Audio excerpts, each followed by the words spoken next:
Whenever I catch the news these days, I see stories about the U.S.-Mexico border. And so many times, I'm struck by one thought. They don't capture the heartbeat of the place where I've lived and worked for almost 28 years. My name is Sandra Dibble. I'm a journalist who has covered Tijuana since 1994, and I am the creator of a podcast called Border City.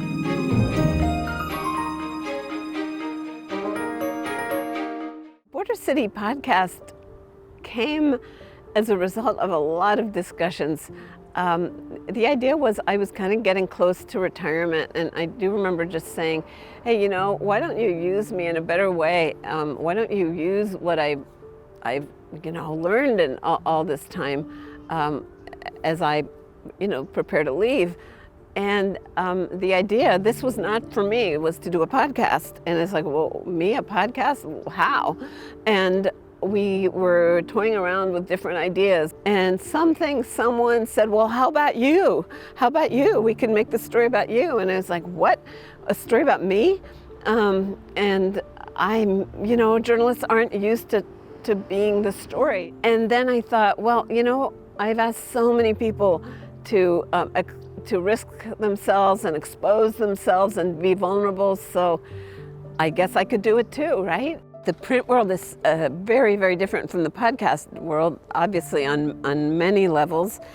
I had to learn to tape. I had to learn to record. I had to learn to do interviews. I had to learn, well, what's the best recorder? And maybe even harder than just the technical parts is just how do you construct a narrative out of 26 years of your life? It's like, what about my life in 26 years? And why is that of interest to the podcast world? And I think it's been 26 really critical years for the city.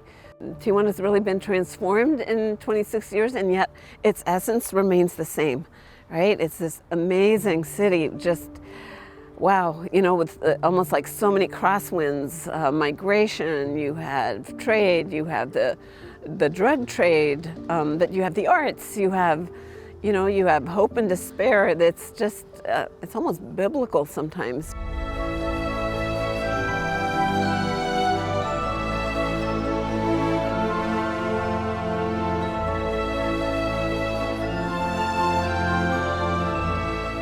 I ended up living and working in Tijuana because I could, basically. I was unencumbered. I was at an age where I could. I was at a stage in my career where I could, and I just, this opportunity came up and I took it. It wasn't really about work. It was about the adventure. It was about working in a bureau in a city called Tijuana that, you have to remember, I'm from Washington, D.C., and what is Tijuana from Washington, D.C.? It's an outpost. And that was just really appealing to me, to get out of the center of things and go to the edges. I started covering Tijuana in 1994, and that was a key year for Mexico in a lot of ways. One of the more significant ones was it was the year that NAFTA was enacted, the North American Free Trade Agreement.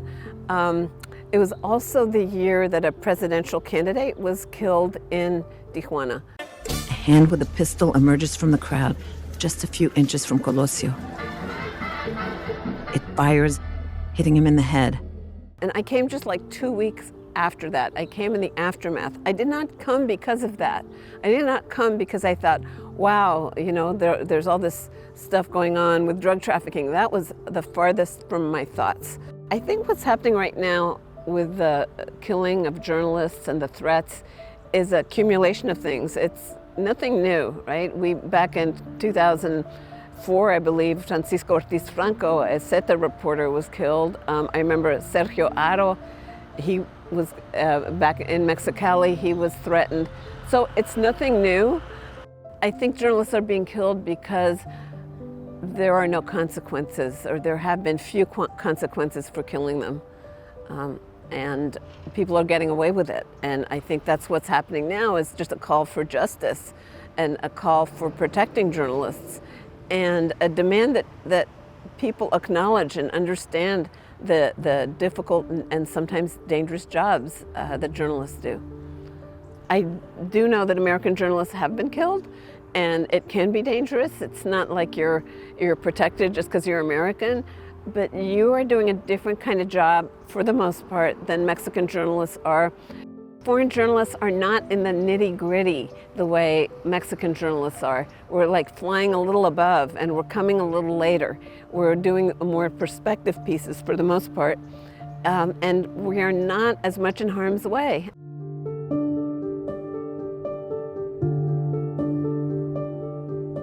I don't think I have a preferred episode, but I have like vignettes that I just cherish because they're from my own personal life. Like when I was learning danzón, or when I was at the learning opera. On this night, there was opera, and I would be on stage. I hadn't had much formal music education, less than a year of piano classes. When I was a little girl and asked to sing, I'd hide behind the living room curtains. You know, never in my wildest dreams would I have thought I would get to do any of this. And Tijuana gave me the opportunity. And I think that's where I am become a Tijuanense in some way. I think this is a city for people who come for a second chance. And I think I did too, you know? And to come here and